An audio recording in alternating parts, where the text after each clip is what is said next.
સમગ્ર માનવ આ કળિયુગમાં પવિત્ર બને છે. એના ઉદાહરણો દ્વારા સનત કુમારોએ જ્ઞાન આપ્યું.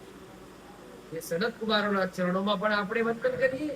અને એ સનત કુમારો એ બ્રહ્મનિષ્ઠ છે, બ્રહ્મને જાણનાર છે, સાક્ષાત પરમાત્માના રૂપો છે. અને પરમાત્માના રૂપો આપણને જ્ઞાન આપે છે. માધ્યમ સનત કુમારો અને આપણને જ્ઞાન આપે કે આપ આવા કાર્યો ન કરો. અને આવા કાર્યો કરેલા છે જેને, તો એને ભગવાનના પાછા ગુણગાન ગાવા જોઈએ. અને ગુણગાન ગાવાથી આ બધું પવિત્ર બને છે. કળયુગમાં આ રીતે આપણા જીવનને પણ ધન્ય બનાવવા માટે પણ ભગવાનના ગુણગાન આપણે ગાવા જોઈએ. ધર્મશાસ્ત્રનું રક્ષણ કરવું જોઈએ, ધર્મશાસ્ત્રનું પરિશીલન કરવું જોઈએ, શાસ્ત્રોની સેવા કરવી જોઈએ, શાસ્ત્રોને રોજ અધ્યયનની રૂપમાં આપણે લેવા જોઈએ. અને તો એ વંદન કરેલા હોય અને એના નિયમોનું પાલન કરેલું હોય તો આપણે સેવા કરેલી સિદ્ધ બને છે. આ પ્રમાણે આ 2 શ્લોકો આપણે આજે ધ્યાનમાં રાખીએ. બરાબર.